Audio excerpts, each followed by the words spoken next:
Yaffee program on WVNN.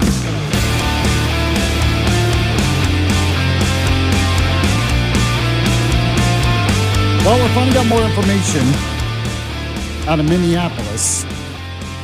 What's going on there that kind of proves the point I was making on the show yesterday.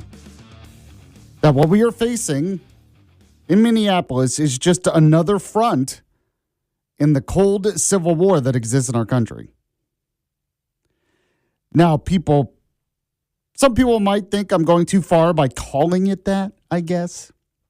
Oh, it's ridiculous, civil war. I'm not saying we're going to go into some kind of full-blown civil war in this country. Frankly, I don't think most people would be interested. As long as we have our Netflix and our Frappuccinos, most people are not going to fight a civil war in this country. But there's a cold civil war. A lot of times it's called the culture war. But I call it a cold civil war, and I know I've gone over this. I'll just go over it again here. Because what happens is it's similar to our Cold War with the Soviet Union, where it never got hot, never turned into a full-blown war, because it would be mutually assured destruction. And I think it's the same way here. Both sides, they're escalating. They're willing to get up to a point, but it's not going to get to a full-blown civil war in this country because it would just destroy everything, mutually assured destruction. Now, there might be some radicals who want that, but when you have any type of cold civil war, what happens is you get these flare-ups, either in violence or whatever. So I just want to go over the latest here because we're finding out that some of the opposition in Minneapolis, it's very organized. I mean, you knew this, but the specific evidence of the organization is coming out. So we'll talk about that and much more. Obviously, there is a change in Minneapolis, and Trump has admitted that he's kind of de-escalating a little bit because of some of the violence, and he has sent Tom home in there. So we'll go over that and more. You are listening to the Yaffee program. This is the show where you can count on the latest news, the important guests, and the best analysis, all for your morning commute. Here on News Talk 770 AM, 92.5 FM, WVNN. Also, we'll get to on the show today, we have the Alabama bullet points in the next segment. At the bottom of the hour, we'll speak with Congressman Barry Moore, who, yes, is running for the U.S. Senate. I want to ask him not only about the latest in Minneapolis, but also potential for a government shutdown. The last time we had the partial government shutdown, it had to do with healthcare funding. Now it has to do with ICE funding. And they're just finding any excuse they can, the Democrats, to not work and just shut things down. So we'll get to that. Also want to go over more of the legal aspects when it comes to what happened to Alex Preddy in Minneapolis. I had mentioned yesterday that former U.S. Attorney Jay Town had some good points. Well, I saw an interview he did with Newsmax, and I will play some of that. And yes, some of the beyond reason reaction from those in the propaganda press when it comes to everything going on. But it's very revealing. It's very revealing for you. Also, we'll get to what's trending with Walker. And Walker is producing today. She's joining us. Walker, how are you today? I'm doing well. I got coffee this morning because I stayed up too late last night. Me too. I didn't go get coffee. I have coffee, but I stayed up too late. But so when you said you got coffee, did you go somewhere to get it, or did you make it at home? What do you mean by that? Yeah, I just went by the gas station and got some. The gas station? See, I didn't have time to go through a drive-through, okay? Okay. Fair enough. What kind of coffee? Do you just like it black? Do you put a lot of sugar in there? What do you like? I usually get it from the cappuccino machine if I can. I got a mocha. Okay. I went to a 7-Eleven recently, and they had a surprisingly good iced cappuccino. Oh, really? Yeah, in the machine, and it's surprisingly good. I was kind of amazed. Do you get it hot? I got it hot this time, but I do like iced coffee. I've had iced coffee from Speedway before, but it was way too sweet. See, I probably would like it then. I don't know. That's kind of how I like it. Okay, let me give people the latest news here. I'm going to read this from the Wall Street Journal, and we'll get into some of the details. Tom Homan, the White House border czar, arrived in Minneapolis with a series of demands for Minnesota Democrat leaders, topping the list an agreement from them to turn over more immigrants from the state's prisons and jails. That's what people familiar with the matter said. Now, Homan's task, the people said, is to secure what the administration can count on as concessions from the state's Democrats, several of whom have been subpoenaed by the Justice Department in exchange for a drawdown of federal agents. Now, the biggest notable change thus far is that both sides appear to be talking to each other, and the city streets' protests have been relatively muted, at least for now. Now, Homan met Tuesday with Governor Tim Walz and Minneapolis Mayor Jacob Frey, two Democrats who had been warring with the president. So here's that term, warring, but they have been. And Greg Bovino, the Border Patrol commander, who until Monday was carrying out the administration's operation in the city. Bovino since has been removed and sent back to his old post on the southern border. But as I mentioned, I said this is very well organized. And I'll get into some of the details of that in a moment. But I know that President Trump commented on that fact as well. So go ahead and play Trump cut. He was on with Will Kane at Fox News yesterday. I think it's a pullback. It's a little bit of a change. Everybody in this room that has a business, you make little changes. Bovino is very good, but he's a pretty out there kind of a guy. And in some cases, that's good. Maybe it wasn't good here. But you have to understand, when I watch some of the people that I've been watching over the last few weeks, these are paid insurrectionists. These are paid agitators. These people aren't normal, like, that, they're incensed about anything. How do you get incensed when you go into a state and you're taking criminals out? You're taking monsters out, murderers. We had 11,888 murderers let into our country by other countries, by Biden with his open border stupid policy. It's the dumbest thing I've ever heard. You talk about bad policy. Open borders where people were coming, so the whole world, the Congo, Venezuela, all over the world, they're letting people in from their prisons and they're feeding them into the United States. And they're murderers and they're drug dealers and they're everything else you can think of, every bad name you can think of. And they let them in by the millions. We closed the border. We have nobody coming into our country anymore. So he said right there that this is not just spontaneous protest. Now, I'm sure some of it is spontaneous, but it is being fueled by radicals. And it's amazing how every issue this seems to happen now. Whether it's Israel, Black Lives Matter, now it's ICE. What will it be next? I don't know. It's like the same group of radicals. They end up organizing in these cities and sparking massive protests against the administration. And why do they do this when it comes to immigration? Because they want open borders. I know some people don't want to believe that, but if you're a radical who doesn't like the country, of course you're going to want open borders. Now, as I mentioned, we do have more details on this, and I wanted to play this cut. CNN had the report yesterday that Alex Preddy, who was the guy just killed by ICE, this was not his first time interacting with Border Patrol or ICE in the city. Apparently, there had been times before, which to me gives some important context to what's going on here. So go ahead and play the CNN cut for me, Walker. Dana, we're learning more details along with my colleague Jeff Winter about what exactly transpired a week before Alex Preddy was shot in Minneapolis and died this past weekend. Now, in this earlier incident, he stopped his car after observing ICE agents chasing what he described as a family on foot and began shouting and blowing his whistle. Preddy later told one of these sources that 5 agents tackled him and one leaned on his back, appearing to leave him with a broken rib. According to this source, and I'm quoting here, that source said, quote, that day he thought he was going to die. Now, Preddy was later given medication that is consistent with treating a broken rib, according to records reviewed by CNN. Sources also say that he was known to federal law enforcement, though it's unclear whether it was this incident or another with federal agents that they knew of him. It's also unclear whether the officers who tackled him on Saturday knew who he was. What we do know, however, is that federal immigration officers have been collecting personal information of protesters and agitators within the context of what the Department of Homeland Security has warned is repeated threats towards officers as they are conducting immigration enforcement operations. In fact, just Tuesday, the department also publicized an online tip form to share information about people allegedly harassing ICE officers. We've also heard Tom Homan, the White House border czar, say that a database would be created for those who are arrested for impeding law enforcement. But thus far, in our queries to the Department of Homeland Security, they have said that no such database exists. All right, so there it is.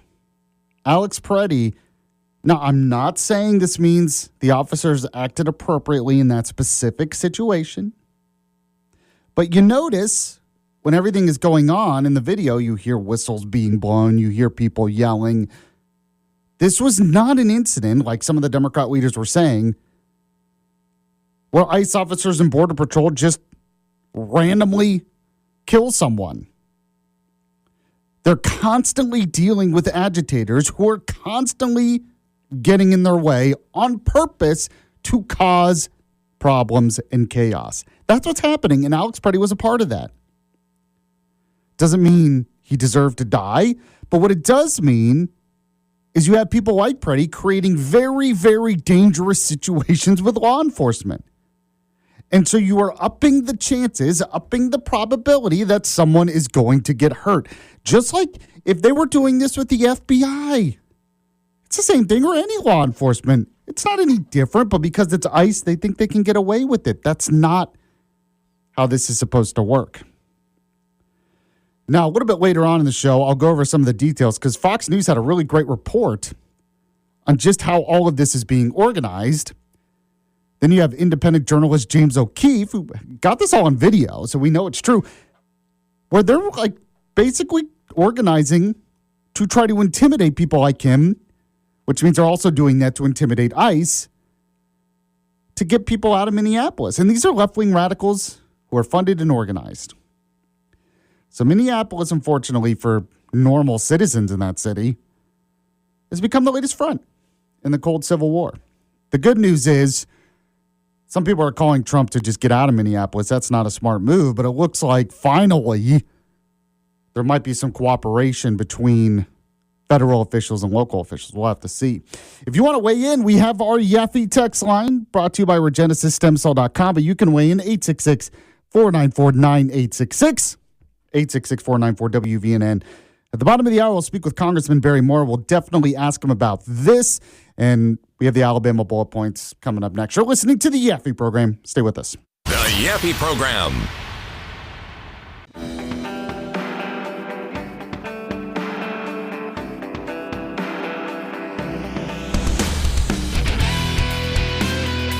News Talk 770 AM, 92.5 FM, WVNN. Welcome back to the Yaffee program. You know that I am Alabama's voice of reason, Huntsville's conservative conscience. Don't forget to like the Yaffee Facebook page.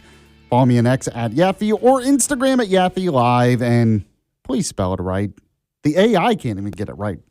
You know, when you have like captions of any videos I do, they still spell my name wrong. One day it'll get it right, but it's spelled Yaffee, just so you know. All right, let's get to the headlines right now. We have the Alabama bullet points. Alabama bullet points. Today's headlines from around the Yellowhammer State.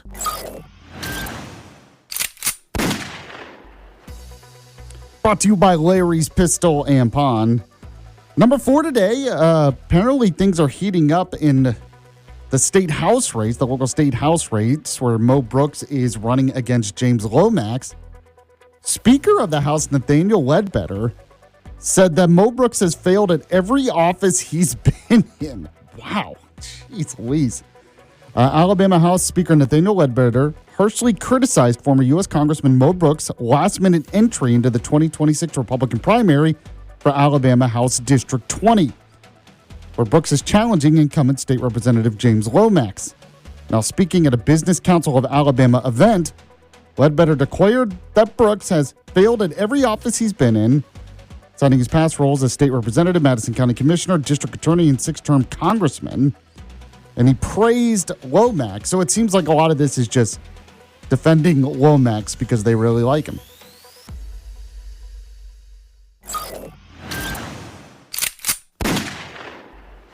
Number 3, and you heard it here first on my show yesterday, former Republican Party chairman of Alabama, John Wall, is now officially in the race to become Alabama's next lieutenant governor. So John Wall officially entered the 2026 race for Alabama lieutenant governor, making the announcement shortly after receiving a strong endorsement from President Donald Trump. Now, Trump described Wall as a true MAGA warrior and America First patriot and says he has my complete and total endorsement. This is before John Wall decided to get into the race. So he made the announcement at a press conference yesterday officially, but he actually said it on my show yesterday before he made that announcement. But he talked about it, how he did not know the endorsement was coming when it did, that he first found out about the Truth Social endorsement from a friend who texted him about it. But he did have a pretty good conversation with Trump's people after the fact as well. So we'll see how this goes.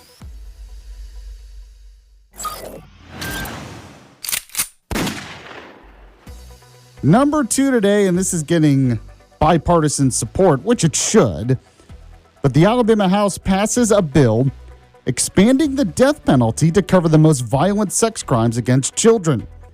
Now, I also wrote about this at yellowhammernews.com. Check that out.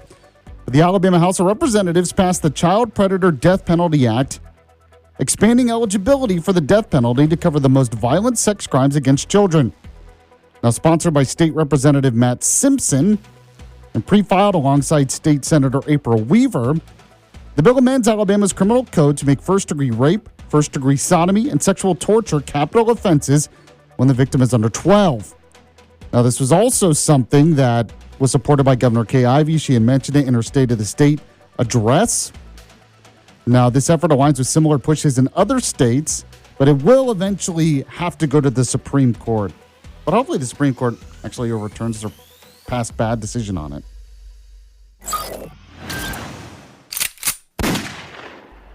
And number 1, yes, Senator Tommy Tuberville, who's most likely going to be our next governor, says there is going to be a fight when it comes to avoiding another government shutdown.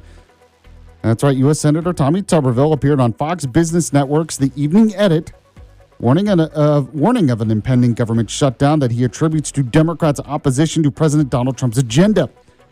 Now, he claimed Democrats are pushing for the shutdown primarily because they hate Donald Trump and are resisting progress on issues like immigration enforcement, describing them as Democrat communists unwilling to support governance.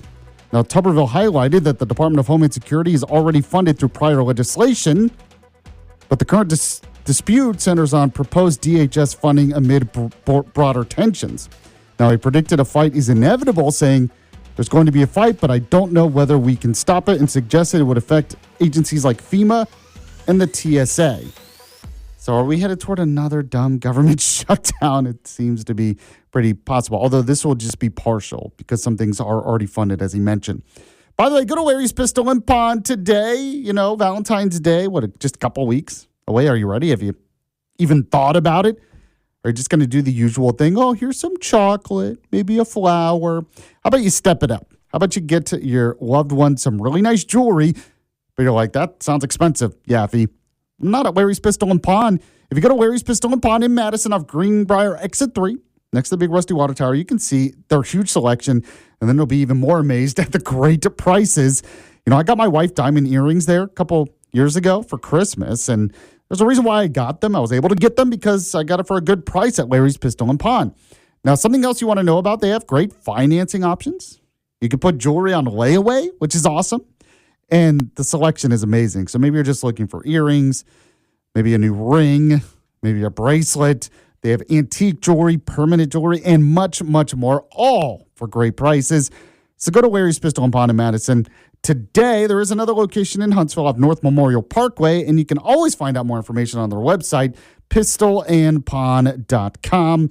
That's pistolandpawn.com. And by the way, when you go to Larry's Pistol and Pawn and you get those great deals and shop for all kinds of things, make sure to let them know you heard about it from Yaffee. All right, Congressman Barry Moore is running for the U.S. Senate. Join me next. We'll talk about his campaign, but also we really got to get into the potential for a government shutdown and see what else he's working on. I know he asked questions of Jack Smith when they had that congressional testimony, so we'll talk about that as well here in the Yaffee program. Stay with us.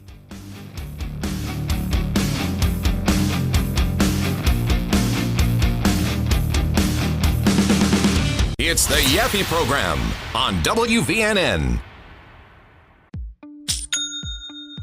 Nobody does selling better than Shopify. Shopify is the home of the #1 checkout on the planet. And the not-so-secret secret, with Shop Pay that boosts conversions up to 50%, meaning way less carts go abandoned and way more sales going through. So if you're into growing your business, your commerce platform better be ready to sell wherever your customers are scrolling or strolling. On the web, in your store, in their feed, and everywhere in between.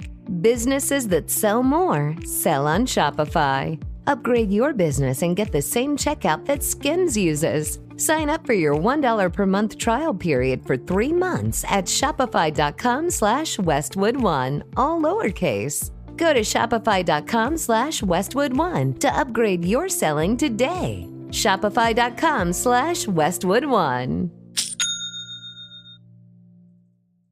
Get ready for The Rush with Max Crosby. If it was going to happen, why not this year? All-pro defensive end Max Crosby takes you beyond the field with exclusive insights. I love when people sleep, uncertain people, because you just know they're going to make everyone look stupid. Moments everyone's talking about. Hit 5 in a row, brother. We're going to the Pro Bowl again. Come on, baby! Been through a lot, and we're just getting rolling. The Rush. It's a roller coaster of emotions. Follow and listen on your favorite platform.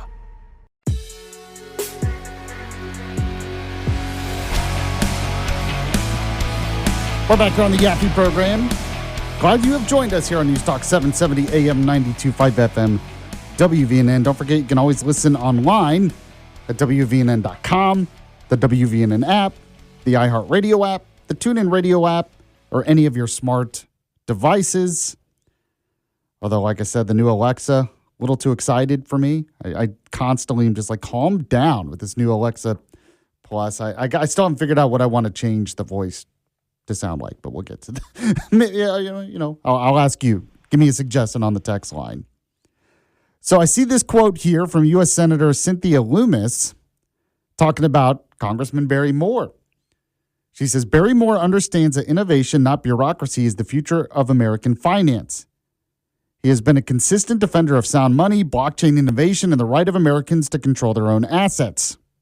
She also said that because he will be this is what she said. I'm proud to join President Trump in supporting Barry Moore because he will be a powerful ally in the Senate for economic freedom and technological leadership.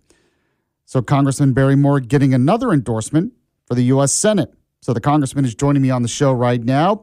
Congressman, thank you so much for coming on. I appreciate it. Great to be on with you as always, my friend. So, looks like you have another endorsement from another senator. You've had quite a few lawmakers, I think, come out and support you.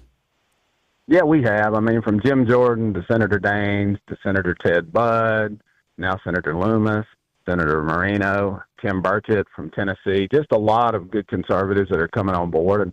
And, Cynthia Loomis, a lot of people don't know, she was one of the founding members of the House Freedom Caucus, and served in the House and then went to the Senate. And she actually has an ag science degree and lives on a ranch. And so she's just one of us.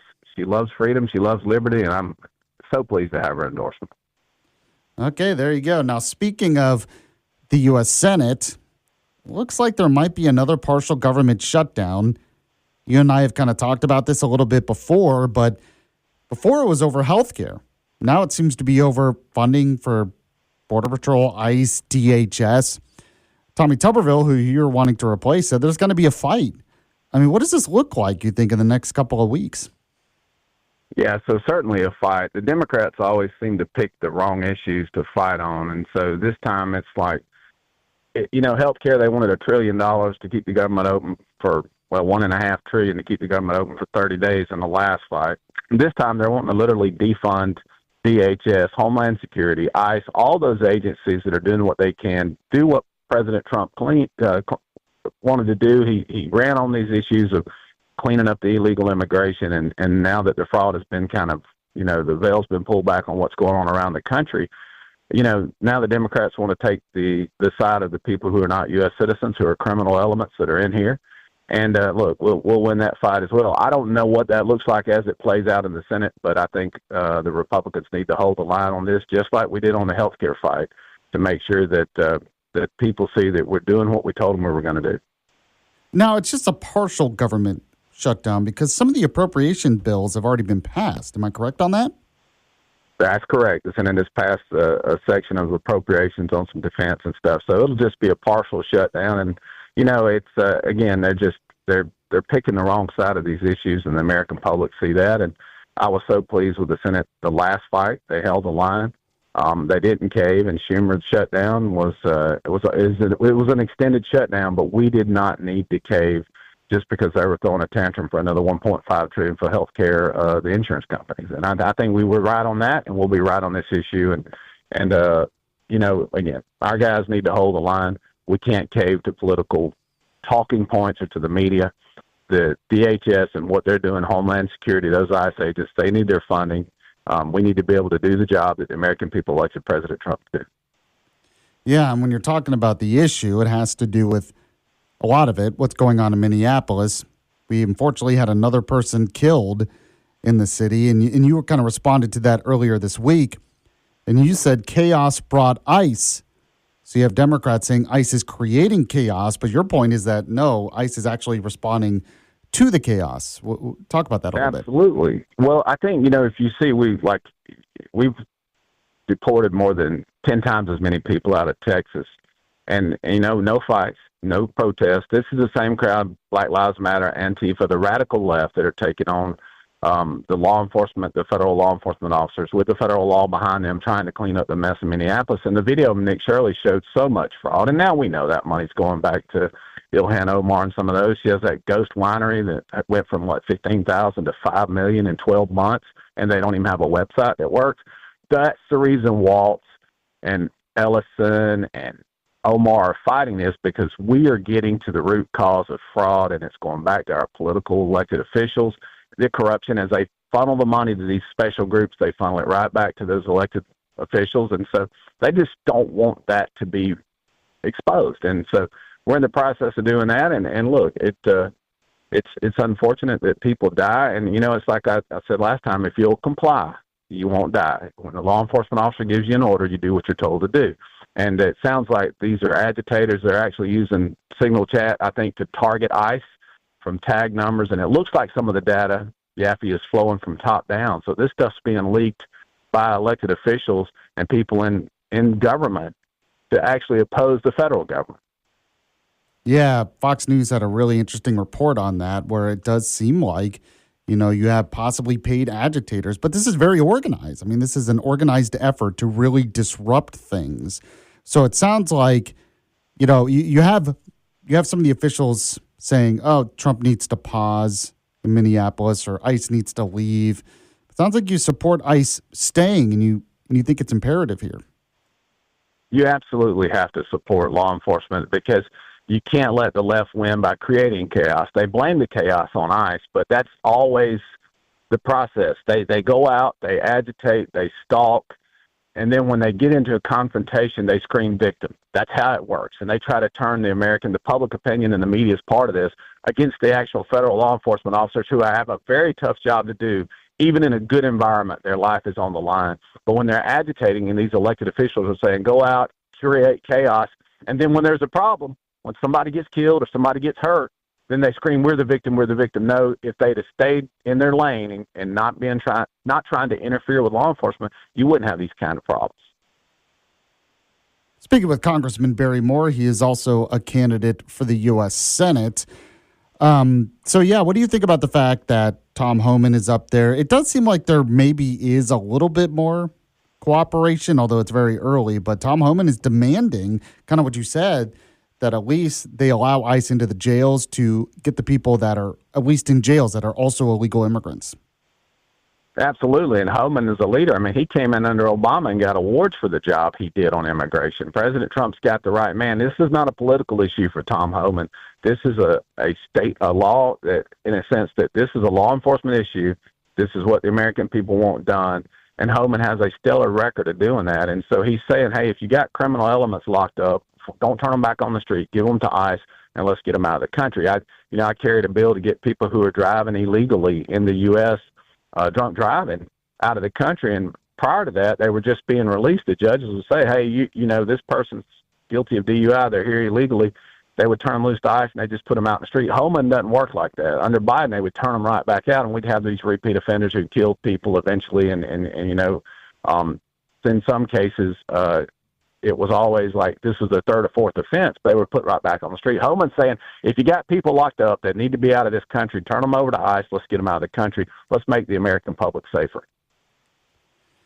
So I did want to move on to a couple of other things, talking about making the American public safer, but also things you've been working on. I know that last week you were able to question Jack Smith, who was the former special prosecutor. He spoke in front of the committee, and you had some tough things to say to him, it sounded like. Yeah, I mean, we know this was politically motivated, what Jack Smith did, and the fact that he didn't go through the Senate confirmation process. And even after he was removed, he was still signing documents as an official within the DOJ.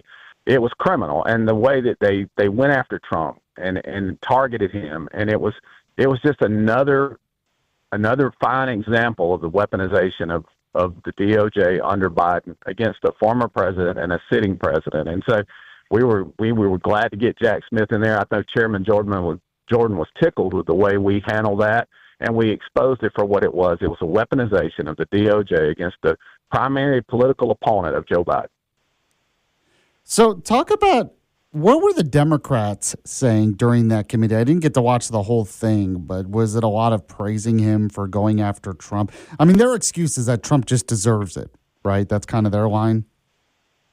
Yeah, I mean, Trump deserved this, and all of that. They were praising him for being above reproach prosecutor, and he was not. He was a weaponized element of the DOJ, and he was the lead guy on a lot of the stuff that happened to Trump.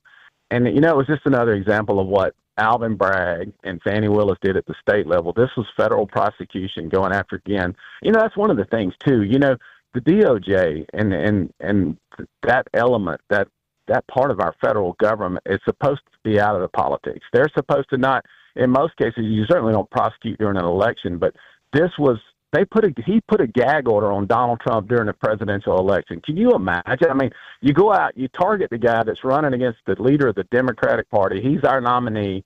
He's going to be our president. And they want to put a gag order on him so he can't even talk on the campaign trail. That shows you how organized and targeted the prosecution was. Speaking with Congressman Barry Moore, he is also a candidate for the U.S. Senate. He has been endorsed by President Donald Trump. Now, I do understand that you and pretty much every Republican in the delegation in Alabama passed a funding bill last week. Was it last week or the week before? Everything is kind of a blur right now. Talk about that a little bit. It was last week. So it was funding. It was obviously the Golden Dome was funded in that. There was a pay raise for our soldiers, which was vitally important. And HUD and some of the stuff, the DHS stuff that you and I were talking about earlier in the segment, these are things that needed to be funded. And I'm so proud of Mike Johnson and the House. We literally got our 12 approach bills. You know, we did them in segments, but we finally got the final 4 across the finish line last week, Yaffee. And that's the first time in 3 decades that Congress has done their job and passed our 12 approach bills. And again, we've got the Senate's gotten 3 of them done. They've got 9 more to go. But the approach process does away with those CRs where we just continue resolution for 30 days. And if we get the approach done, we don't have these shutdowns because the government is funded for the next 12 months. Good, yeah. Regular order, that's something that Mike Johnson said he wanted to do as soon as he became Speaker. And, you know, it's been kind of a process, as you know, but hopefully we can get closer and closer to that. I'm speaking with Congressman Barry Moore. Before I let you go, talk about the latest with your campaign. How do you think things are going? Well, we're hearing great things, Yaffee. And obviously President Trump's endorsement that you and I talked about last week, that endorsement and a number of people that you and I know, conservative groups are with us. And so we're excited to have the momentum, and we're building on that. And it's going to allow us to just push out our record, you know, being the first in the nation to endorse Trump, the most conservative member in the delegation, those sort of things that the people of Alabama need to know about us. And the more they hear about it, the more the momentum builds. And so we want to hit this thing just right on May 19th. But we couldn't be more pleased with where the campaign is right now and the direction it is headed. Congressman and U.S. Senate candidate Barry Moore, appreciate you coming on the show. As always, good luck with everything, and we'll talk to you again in the future. Hey, thank you, Yaffee. Great talking to you as always. All right, there you go. By the way, he was mentioning how organized some of these so-called protests, some of the riots going on in Minneapolis impeding ICE, and I mentioned that at the top of the show. I'm going to give you some specific examples of what exactly is going on. So we'll do that next on the Yaffee program. Stay with us. You're listening to Yaffee on WVNN. News Talk 770 AM 92.5 FM WVNN. Welcome back to the Yaffee program.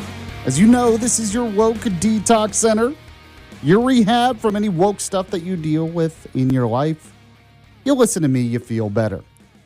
Now, I was telling you, there's a report from Fox News. I talked about this with Congressman Barry Moore as well. I wanted to read this because it really does show how things erupted so badly in Minneapolis.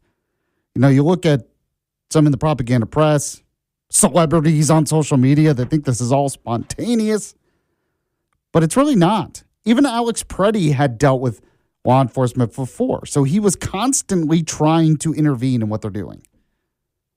You're going to cause problems if you do that. But Fox News had the report. It says the skirmish that led to Saturday's fatal shooting of an agitator by Border Patrol agents in Minneapolis and the response that followed were driven by a complex network of far-left organizations with a wide range of causes. Apparently, a coordinated web of encrypted data chats, street alerts, and tracking of ICE quote-unquote abductors, of course that's what they call them, in a sophisticated database reviewed by Fox News Digital shows that the agitators were already mobilized at the scene where 37-year-old Alex Preddy was killed minutes before any shots were fired. So you're finding these groups communicating. They know where ICE is ahead of time. They have license plates. And they directly talk about intervening, getting in the way, being an obstruction. And I keep saying, just imagine if a group did this with the FBI or the ATF or even local law enforcement. Why would we put up? We wouldn't. We'd be outraged. But because it's ICE, we're supposed to be okay with it? Now, I'll give you an example of what some of this looks like. I have a cut here from James O'Keefe. He's an independent journalist. He went to Minneapolis just to document, honestly, what was going on, and he was brutally attacked. And they knew who he was. They knew he was coming. They knew his cell phone. It's crazy. Go and play the James O'Keefe cut. This is James O'Keefe in downtown Minneapolis. We have a team of undercover reporters still inside the mob.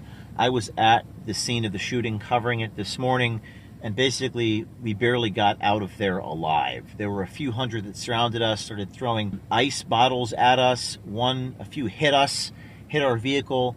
They were starting to rip off my bulletproof vest, so we got out of there. We were followed, we were tailed, and here we are right now. We just got this message, and it says, we know that you're in Minneapolis. You're with O'Keefe and his crew of Nazis. You're in a white Ford license plate. They actually wrote the license plate down from Florida. You have 1 hour to leave or you're dead. You have 1 hour to leave or you're dead. We are going to produce our footage, gathering everything we've got from this weekend. We're going to put our report together along with the hidden camera footage that we have. We still have undercover people in the field. Please pray for my team's safety. This is worse than anything I could have possibly imagined. I have security with me, former Marine, and he said that it was worse than overseas, and it was certainly anything worse than I've seen the cartel at the border. We're going to contact law enforcement, DHS, and the FBI, and we're going to try to get out of here safely so we can bring the news to you. So do you need any more evidence that this is the latest front in the cold Civil War? I mean, this is almost acting like an insurgency. An organized insurgency into a city to disrupt and terrorize law enforcement. Oh, that's extreme, Yaffee. Is it really?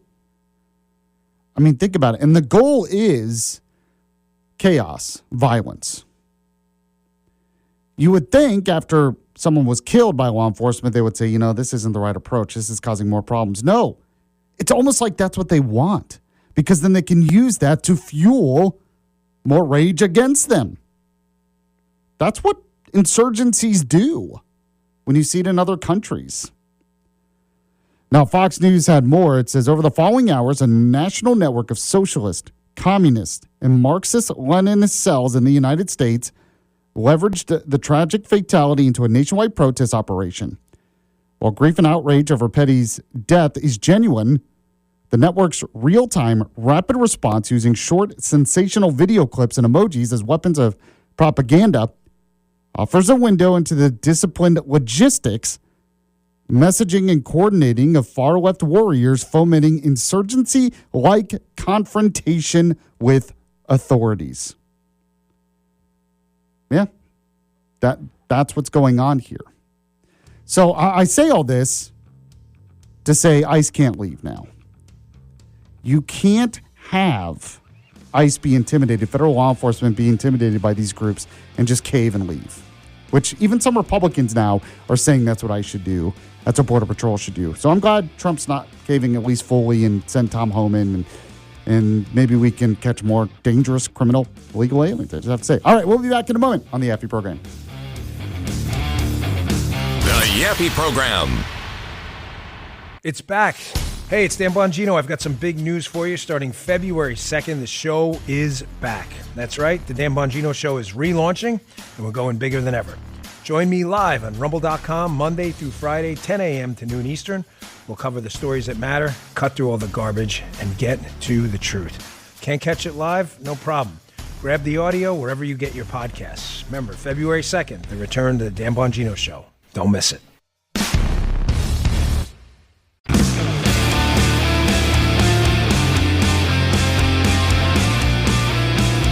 Welcome back to the Yaffee program. You know who this is. You know how this show works. You know you need your voice of reason, especially these days. And yes, we have been covering a lot of the different angles when it comes to the latest in Minneapolis, but because I think it's important, frankly. So earlier on in the show, we were talking about the latest details and the facts that Alex Preddy was a part of an organized effort. Then we had Congressman Barry Moore's reaction. We see what Trump is doing in response to this. But I do want to go back to the legal aspect because I think it's important. You got people out there. I mean, Democrat leaders like Chris Murphy are basically just out there saying, oh, they committed murder. This is just murder. But what would it actually look like in a courtroom?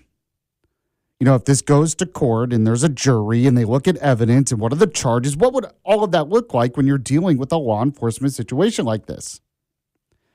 And I have said that this case is a little bit, it's not as cut and dry as what happened with Renee Good. Renee Good was pretty much self-defense. It seemed pretty obvious to me. This one's a little different.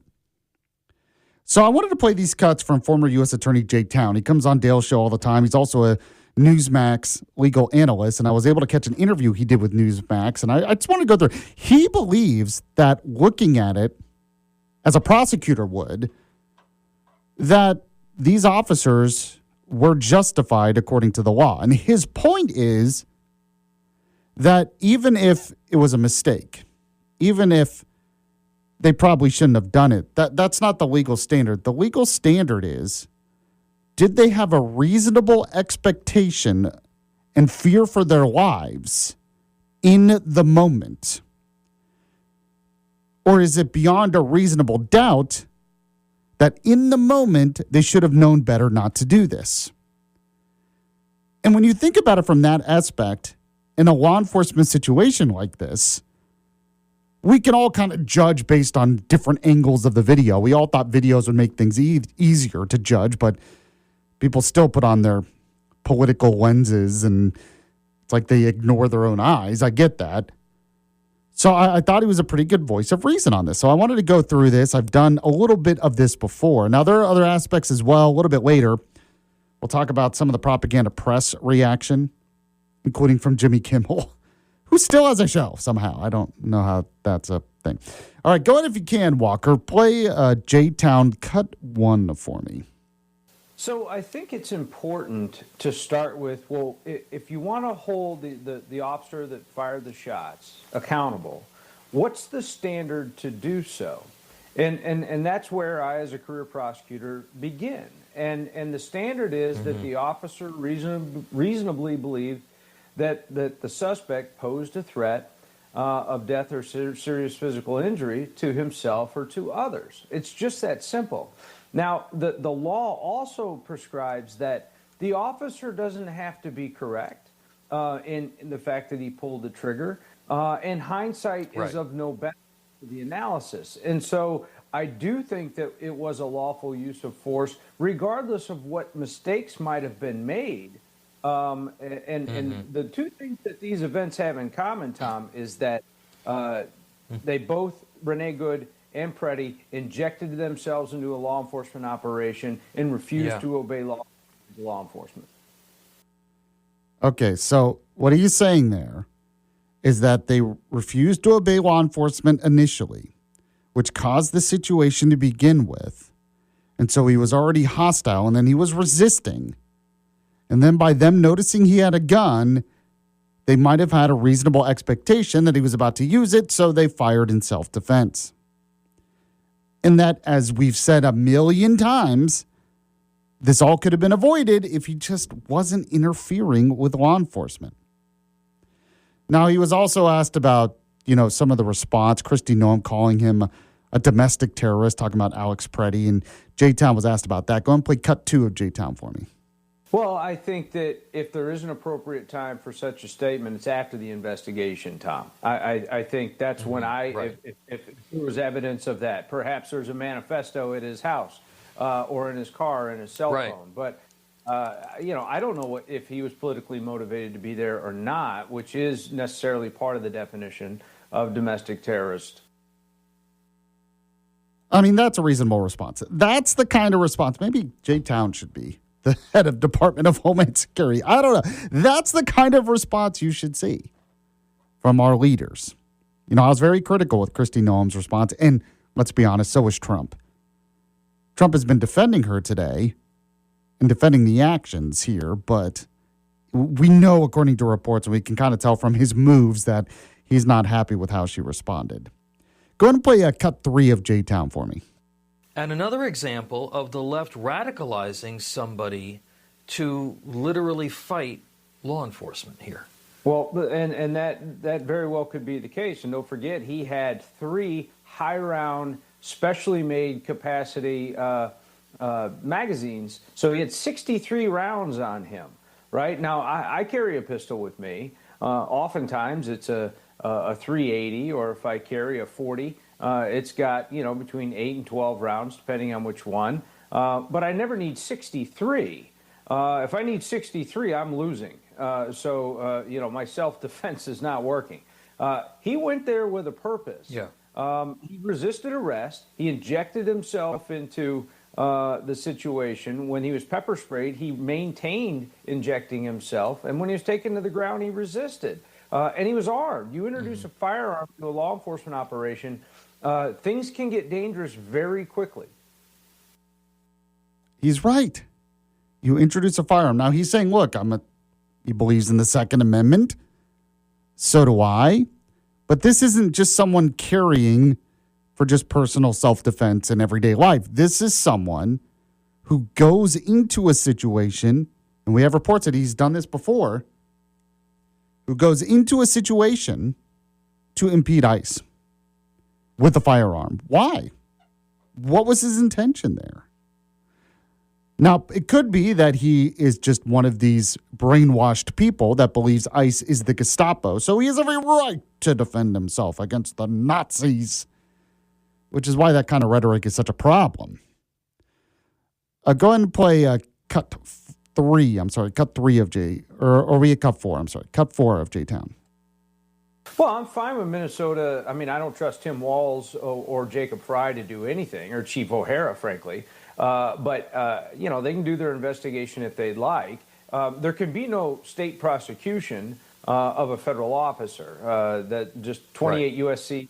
42 allows that removal, and then the Supremacy Clause gives him immunity. Only the feds can prosecute these shooting officers. So, but if they want to do their investigation so that they can ensure that it is made public, the nefarious parts of the investigation, that's fine. But it's not going to change anything as to whether or not it's deemed a good shoot or not, or whether or not anybody's prosecuted. So I think So I was just going to say what he's referencing there is the fact that Minnesota wants to do their own investigation. And we've already gone over this before. Of course, they can do their own investigation, but the fact is this is under the federal government jurisdiction. And if there's going to be charges in a trial, it's going to be done by the feds. And of course, Tim Walz out there is saying, oh, we can't trust them or whatever. We'll have to see what happens. But that's just the reality under the supremacy clause and everything else. If you don't like it, vote for a different president. Go ahead and play cut 5 of J-Town. Yeah, and we talk. So I think so to calm tensions, I think they need cooperation with the locals, and I think they need the politicians in Minnesota to dial down the rhetoric. They had the emergency management director from Minneapolis come out and say that the feds were literally terrorizing the citizens of Minneapolis. Mayor Fry said that he saw a video, and that's all he needed to see before he condemned. Not an investigation, not let it play out, but he just saw the same video that we've seen, Tom. And Walz even said that ICE is not law enforcement. Stop calling them law enforcement. They're the Gestapo. Right. They're thugs. I think to reclaim the narrative, though, I would like to see from DHS more information publicized about who they were going to get in these operations that are being protested and being obstructed. So that the protesters like, hey, you're protecting this type of person, a rapist, a pedophile, a murderer. Right. You could be on the side of those protests, right? So I think that's a good counter to this. To see more of it. It's actually a really good point. So what he's saying there is when something like this happens and people get all upset at ICE and Tim Walz says, oh, they're not law enforcement, they could literally say, this is the dangerous criminal we were trying to get. Are you saying I shouldn't be allowed to arrest this pedophile, criminal, drug dealer, whatever it is? They shouldn't be allowed to do that? That is a very effective way to counter the narrative, I have to say, because that's what's happening. And this was a case where, yes, they were trying to get after a dangerous criminal. Now, the Trump administration has been pretty good at revealing who they've arrested so far. And Trump made a good point, too. All of these people that are very upset about this, they didn't care about Laken Riley this much, who was killed by an illegal immigrant. So I think J-Town's right. One more cut from J-Town here. Play a cut 6 for me. Yeah, and we talked about this, Tom, in the context of them referring to Republicans and Trump and people in the administration as Nazis. We all were taught in grade school to dislike the Nazis, to resist the Nazis. You're on the side of virtue when you do that. And we've also seen, a lot of violence just with Preddy himself showing up with 63 rounds at a law enforcement operation and then injecting himself. Today, officers were run over by a vehicle in Minneapolis. I mean, violence is part of the answer that the liberals believe is justified. And that's stoked by these flames by the leaders in the Democratic Party who are referring to this administration and law enforcement as Gestapo and thugs and organized brutality. That's not going to help dial down the violence. It's only going to stoke it further. By the way, notice he had talked about, I guess, federal officers being run over by a car or run down. Almost. You had other officers.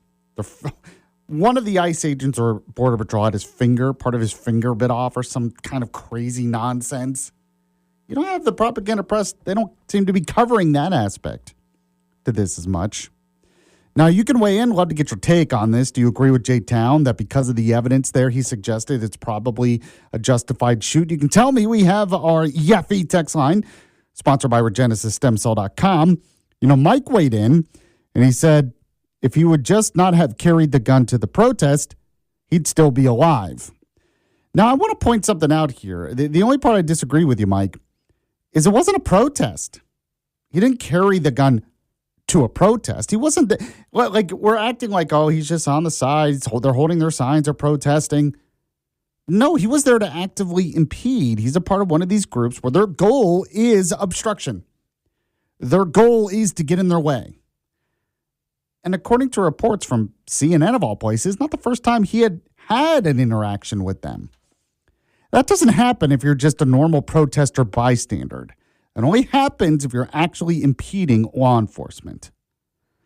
So, interesting point, though. You can weigh in on the text line, 866-494-9866. Right now, though, I got to weigh in on my good friends at Jay's Appliance Outlet, where you definitely want your appliances to work this time of year. I can imagine that when it's cold, you're like, ooh, I'm going to make some nice hot chili on the stove. Oh, my stove is not working. Why is it taking forever for this chili to be made? Maybe you need a new stove. Maybe instead of an electric range, you want a gas range. Maybe you just want to upgrade. You can do that with Jay's Appliance Outlet and save money. And they got inventory changing all the time, so there's always something new to discover at Jay's Appliance Outlet. So I want you to stop by. They're located off Highway 72 in Athens. You can also get on your phone and dial pound 250 and say the keyword Jay's Appliance Outlet. That's pound 250, keyword Jay's Appliance Outlet. Or go to the website jaysapplianceal.com. They're family owned. You'll get the kind of service the big stores can't match. Jay's Appliance Outlet, where New Year savings are real and service comes standard. Let them know you heard about it from Yaffee. Back in a moment on the Yaffee program. It's the Yaffee program on WVNN.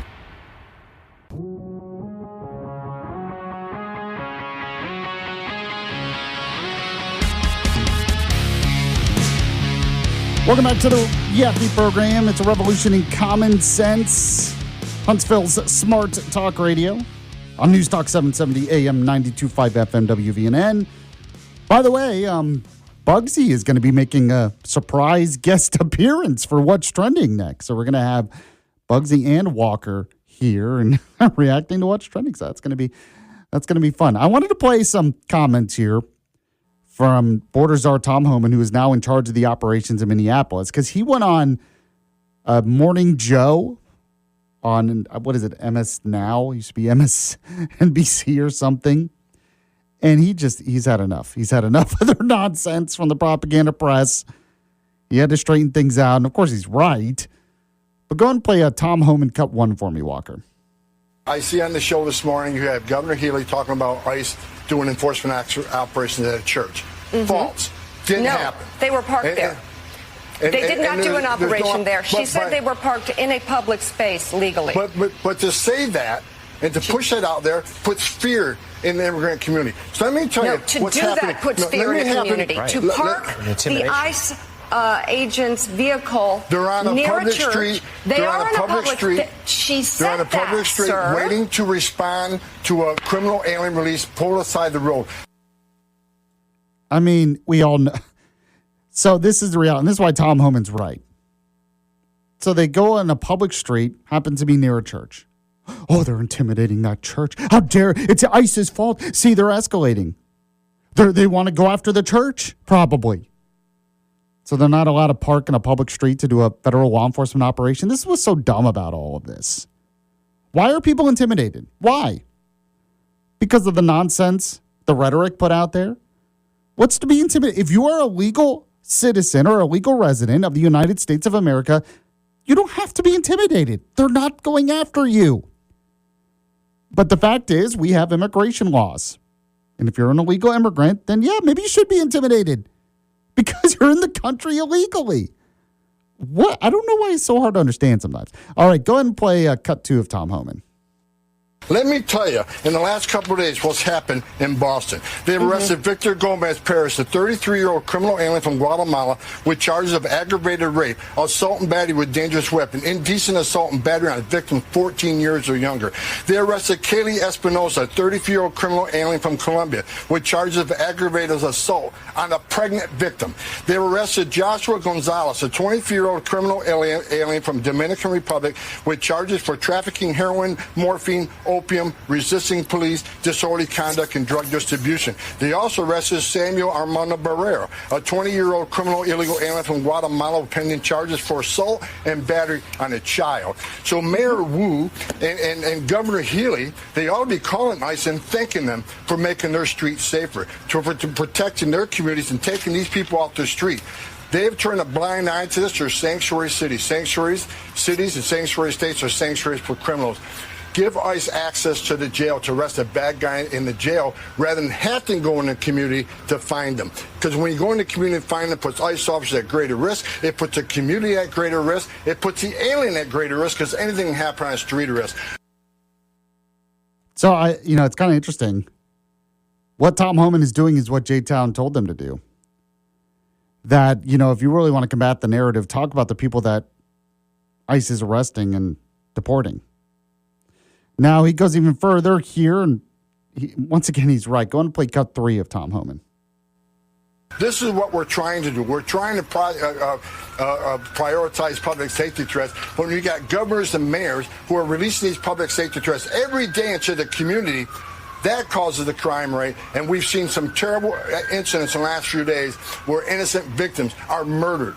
This past year, I've seen innocent Americans raped and murdered by people who are not supposed to be here. So rather than going back and forth and say, well, ICE has got a car parked near a church, that is ridiculous. You're out there looking for people like this, exactly what they're doing. Well, I would argue that actually the ICE vehicle parked outside a Spanish mass is a frightening sight, given what has happened in this country.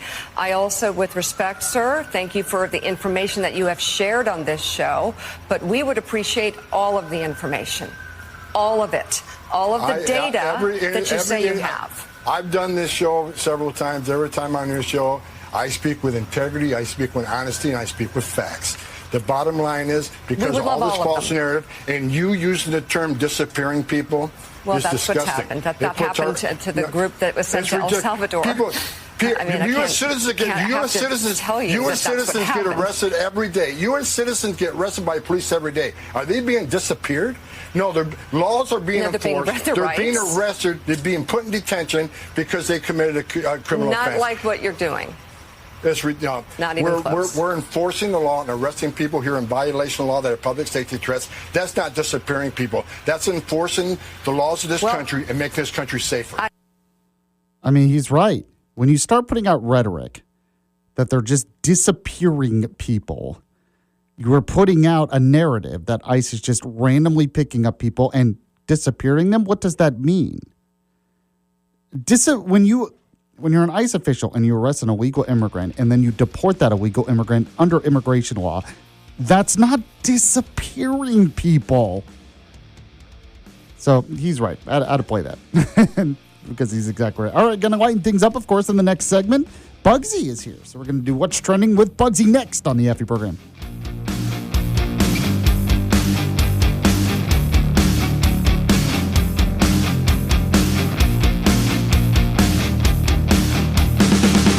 It's back.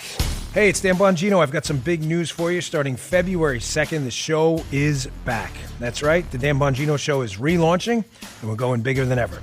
Join me live on Rumble.com Monday through Friday, 10 a.m. to noon Eastern. We'll cover the stories that matter, cut through all the garbage, and get to the truth. Can't catch it live? No problem. Grab the audio wherever you get your podcasts. Remember, February 2nd, the return to the Dan Bongino Show. Don't miss it.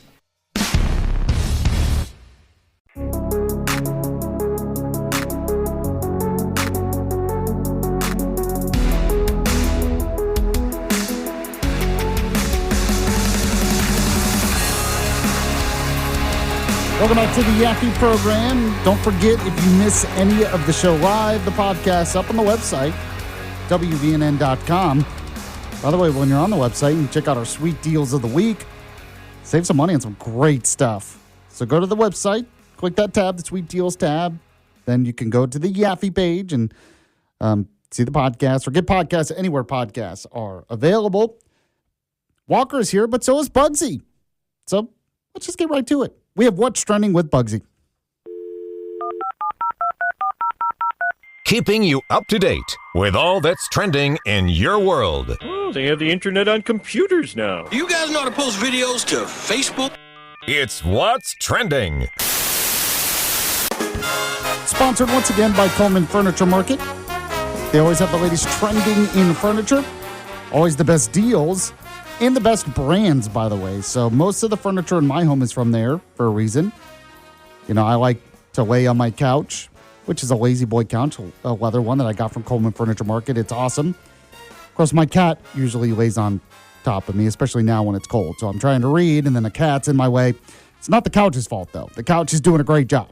But it's Coleman Furniture Market in the heart of Coleman, Alabama. If you're looking for very comfortable furniture that you can read in, and maybe your cat likes to, go to Coleman Furniture Market today. You can find out more on their website, ColemanFurnitureMarket.com. You can like their Facebook page or follow them on Instagram, Coleman Furniture Market. And when you do, let them know Yaffee was the one who sent you. All right, Bugsy, what's number 5 today? Number 5 today, Yaffee, it is once again Rattlesnake Roundup Day. Of course, we've been waiting for this since last year's Rattlesnake Roundup Day. we have? Yeah, do you not remember it? Rattlesnake Roundup Day last year? So it was a huge deal. Okay, what is it? What is it? Remind me, refresh my memory what we do on this day. We round up rattlesnakes. But I mean, is it like, okay, we just, any rattlesnake anywhere, we just, dead or alive? Yes. There's a prize for the most, maybe. I don't know. Did you know, though, that rattlesnakes are losing, they are losing their rattles? You had said that once. But I forget what the reason. I think you were the one who told me that, but I forget why. Tell me why. So it's because it's kind of a mutation. Well, it is a mutation, not kind of a mutation. But so certain rattlesnakes were born without a rattle. Normally, those rattlesnakes would not survive because they can't warn predators to not eat them. You know what I mean? By using the rattle. But instead, humans use the rattle to find rattlesnakes on Rattlesnake Roundup Day, and they round those ones up, but they don't round up the ones without the rattles. Oh. Therefore, the only ones that have survived, or more likely to survive, are the ones without the rattle. That makes sense. It's terrifying. So now you're not going to see them. It's getting harder and harder to round up our rattlesnakes. But also to recognize them if they're around. Yeah, rounding them up. It's a part of rounding them up, yeah. So is there going to be a save the rattle thing now? Save the rattle. What we're gonna have to do is we're gonna have to find the rattlesnakes and put rattles on them, I guess. Just like a little baby rattle for safety. And tape it to it. Yeah, for safety. It's gonna be beautiful. It's gonna be cute. Anything else today? Yes, it's also National Kazoo Day. I've never been able to use a kazoo properly. Have you? Yes, it's not. What do you mean? I can't do it. I don't know why. What do you mean by properly? Like, it doesn't make a sound. It just kind of sounds like air for me. Oh, well, maybe the kazoo was broken. I've used a lot of kazoos. Okay. You have a collection? No, because I can't use them. It's a pointless collection. I mean, okay, I want to test this theory. We got to get Bugsy a kazoo. Yeah, we need to get a set for everybody. It's really not. One time I had a kazoo that had like a string attached to it, like you could hang it around your neck, and I thought I was using it wrong, so I turned it around and like inhaled instead of exhaled, and the string went down my throat and I choked. Oh my god! But everybody thought it was hilarious. It made a sound then. It was me choking, but. Okay, I don't believe you. I think you made that story up. My aunt witnessed that. She could testify to it. Okay. All right, what else is today? It's also Library Shelfie Day. Dumb, but go to a library and take a selfie in front of the shelves. Call it a shelfie. What's the point? A shelfie? Okay. Well, I mean, to show off your books, I guess. I know Well, I didn't take it as like your personal library. Oh, okay. I took it as like a public library. Yeah, I was about to say. Probably means your personal one. Am I wrong? Does. I was like, I know the director of the library here. I could ask her about it. Get her to send one. A shelfie, okay. And also on top of Library Shelfie Day, it is Lego Day. Oh, cool. Happy Lego Day. I have recently become obsessed with watching videos on Legos for some reason.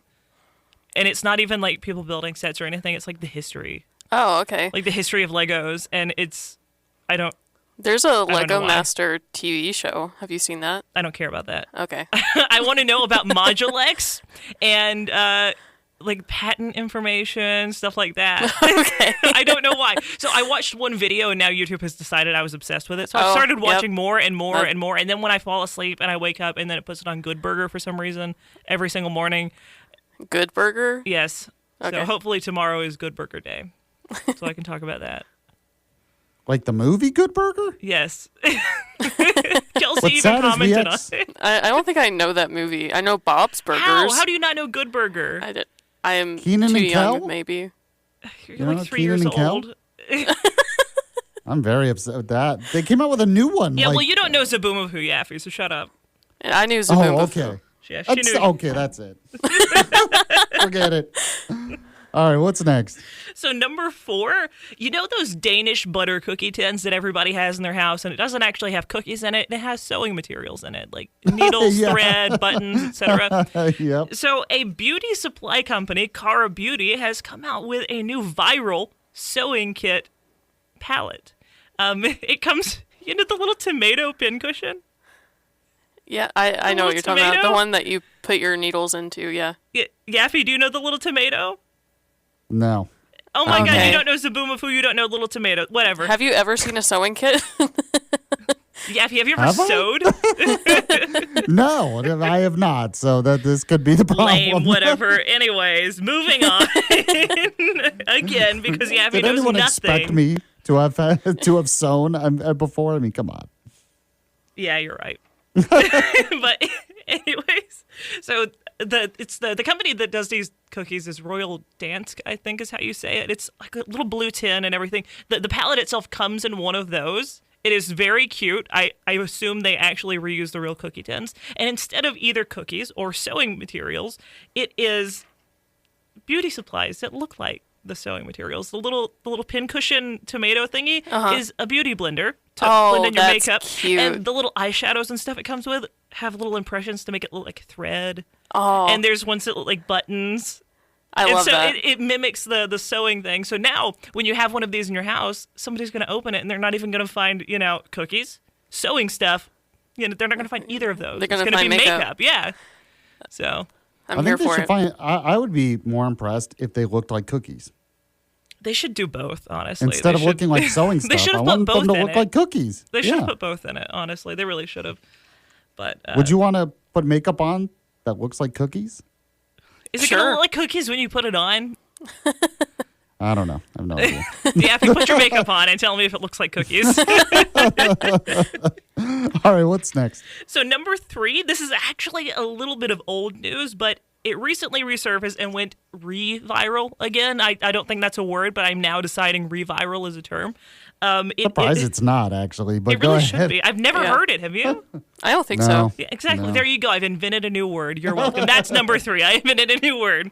So I normally wouldn't include it because of that, but it was just so ridiculous I had to. A Portuguese plane had to land and was subsequently grounded for 4 additional days because 132 hamsters escaped on board and had to be removed. This is re-viral? I've never heard of this. It happened I've in never had 2024, either. and it's just now becoming re-viral. Again, more viral than it was originally, obviously. Say, I Where can were see the why. Where were they taking these I hamsters? don't know. Hamsterville? Hamsterville. Oh, that is a city. I guess they have to come from somewhere. Must- They're what a probably smell not that native city here. has. Yeah, they're native to Hamsterville. They're actually native to like Russia and Siberia, but okay. in China, they're But very. we don't know why it's gone re-viral. Because it's insane. Well, I know And it's just insane, somebody but shared it. Somebody found it again, and they were like, "Oh my god, did you see this?" But you guys should absolutely look it up because the pictures are very funny. They're like I bet. they're grabbing the hamsters by the scruff, and I've never seen somebody do that to a hamster, and it's just okay, it's I am going to hilarious. look this up. So what? It was Portuguese plane. Yeah, Portuguese plane had to land 132 hamster. I just looked up 132 hamsters plane, and I found more information on it. So That's great. That's awesome. Oh, wait. What? do you see the pictures? Yeah. I just. They're just like just pinching it because I they're should so have grabbed the tiny. scrub, yeah. I bet I could hold like 5 hamsters in one hand by doing that, just grabbing their scrubs. 132 escaped mid-flight. I like how it took them 4 days to find all of the hamsters. I bet that doesn't surprise I bet me they at all. chewed Actually. through so. I would never want to fly on that plane. If I were in Portugal and I got onto a plane, I'd be like, "Is this a hamster plane?" Whose I don't job want to is be on a that? hamster plane. I don't ground crew. Wow, an Air Portugal plane was grounded for 4 days to 132 hamsters. Good Lord. All right, what's next? So number 2, Tenacious D is reuniting. Yes. This is Kyle Gass and Jack Black's band. So it was like 2 years ago now, was it? Or was it 3? Or something like that. I don't know. They broke up after Kyle Gass made what he is now saying was poor judgment. He made remarks regarding an attempted assassination. Oh. And he described... Oh, I remember that. Yeah, I do remember that. And Jack Black, he got very upset about that. He was like, we're done, we're breaking up. I don't love you anymore, Kyle Gass. That's what he said. You can find that quote online.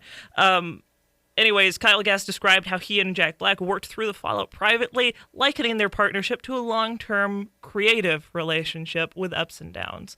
Gass says they're back on good terms with the breakup now behind them, and they are planning a return. There's no specific dates or projects that have been announced yet, but Tenacious D is officially back.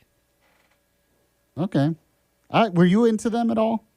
No, but when I was like 6, my aunt showed me the Tenacious D movie and turned it off within like 5 minutes. Yeah, I've just seen the movie. Yes. I've not seen. I know who they are. I think I've seen some of their concert, like not in concert, but on TV or something. But I've never watched the movie. So. I used to have a Pick of Destiny at home, like a little. Oh, yeah. Cool. That was the movie that she, turned off. All right, what's number 1? So number 1, Kanye West or Ye. Is it Ye or Ye that he wants to be called? Ye? I think it's Ye, right? I think it's Ye Ye why because don't we call of him Yeezys. Kanye West? Oh, okay. Interesting. Kanye I'm West. trying to add logic to this. He's taken out a full-page Wall Street Journal ad apologizing for years of erratic anti-Semitic and racist behavior. He says, I lost touch with reality. Of course, Kanye West has been diagnosed with bipolar disorder 1, and he has admitted that his wife urged him recently to seek treatment for that. And he also goes on in the ad to describe how being manic when you're bipolar feels, that you truly don't believe that you're wrong. And it takes, like you think you're okay, everything like that. And anyways, he says that he is now on a new regimen of medication, therapy, exercise, and clean living. And he's apologizing to everyone and says that he isn't looking for sympathy. And he doesn't say it excuses anything that he's done, but that he hopes to one day obtain forgiveness, or he's seeking forgiveness and is going full accountability on this. So is he going to remove some of those very questionable songs? I think he's already removed a whole bunch of stuff from his clothing line. Okay. So possibly, I'm not really sure. I'm here for it. I have I'm an here for idea. growth and What's your change. idea? Tenacious D and Ye. Tenacious Ye. Yeah, see? But he does say Comeback tour. he's now pouring energy into positive, meaningful art and other new ideas to help the world. So that's why I call Tenacious D meaningful art. Uh-huh. Oh, man. The Tenacious Yeezys Ye. of destiny. There we go. All right. We'll be back in a moment on the Yaffee program. The Yaffee program.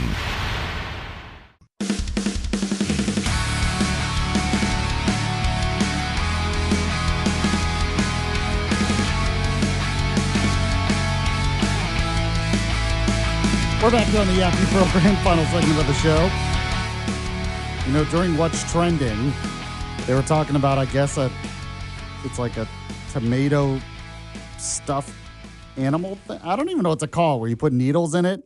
And Bugsy and Walker are like, oh, it's so cute. It looks like you're doing voodoo on a tomato. Oh, that's actually true. It does look like that. But it is not a tomato stuffed animal. It sharpens your needles and stuff. It has like sawdust and then bits of like grit in it too. It oh, sharpens it does? Stuff. Yeah, it does. Oh, okay.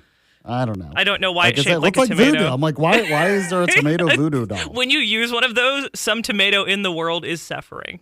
That's what it seems like. Whenever you find a tomato with like a hole in it, it's not a worm. That's one that, has had voodoo performed on it. Exactly. All right. Before we go, I want to play this cut of Jimmy Kimmel.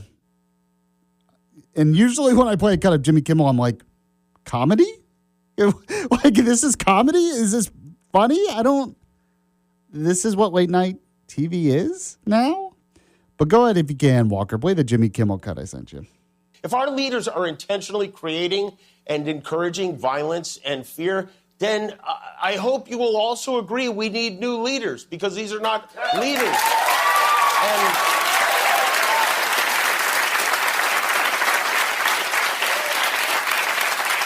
And to the people of Minneapolis, to the Preddy family and the Good family, and these people who were looking out for their neighbors, we want you to know that we are with you and you are not alone.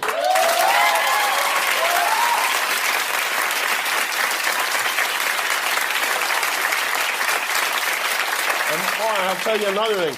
We also want to see those Epstein files already. Oh, dear God. Just every time they're like Epstein files, I'm like, okay, let's see what this is. So he starts crying there, but it's fascinating because if I would have just played the first part of that cut where he says, if our leaders are stoking and creating violence, then maybe we need new leaders, you would almost think, oh, he must be talking about Tim Walz, who is calling ICE an occupation force, comparing it to Anne Frank in World War II, or Jacob Fry or whatever. You would think, okay, that's a good point. You do have leaders in Minnesota, in Minneapolis, who are stoking violence. So you would think that the people in the area would want new leaders. So I was like, oh, that's an interesting point. And then he starts crying and then says they're protecting their neighbors.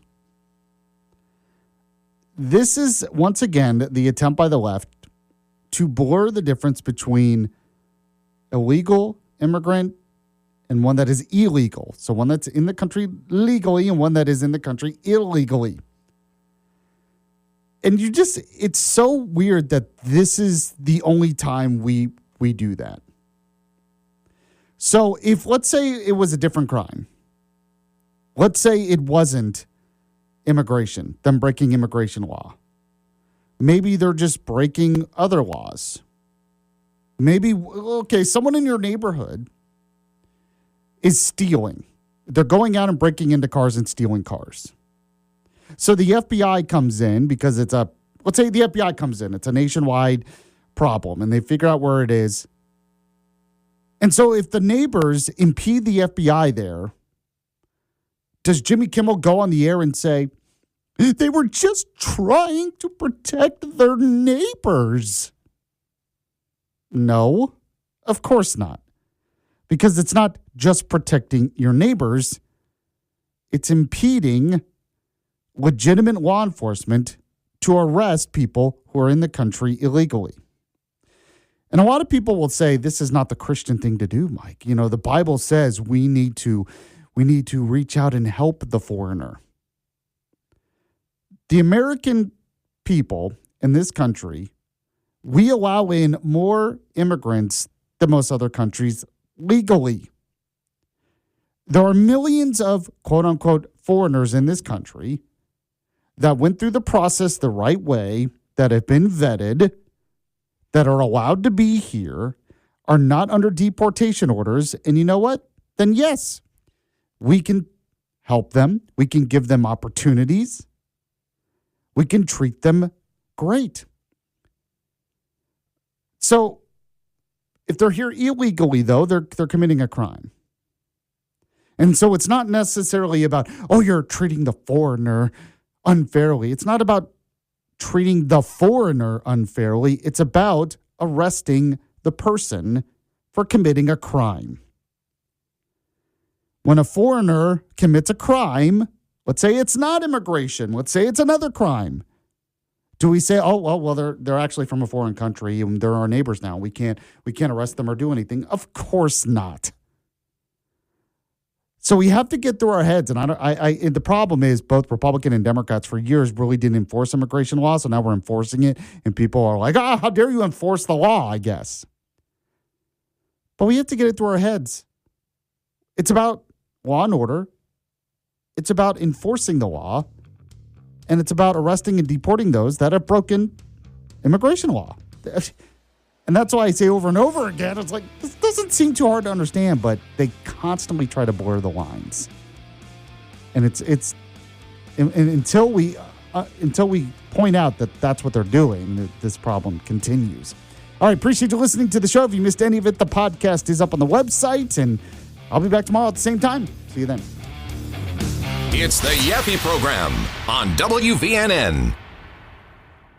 The Inside of You podcast. You're listening to Inside of You with Michael Rosenbaum. Our guest today, William H. Macy. A lot of my career has been making unsavory characters kind of appealing. Allison Mack is here. There was this complete decomposition of my identity and this moment of like, who am I? Let's get inside of Ron Perlman. Do you still love acting? I'm obsessed with getting better at it. My heroes are in a state of flow. Just this moment of humanity. The Inside of You podcast. Follow and listen on your favorite platform.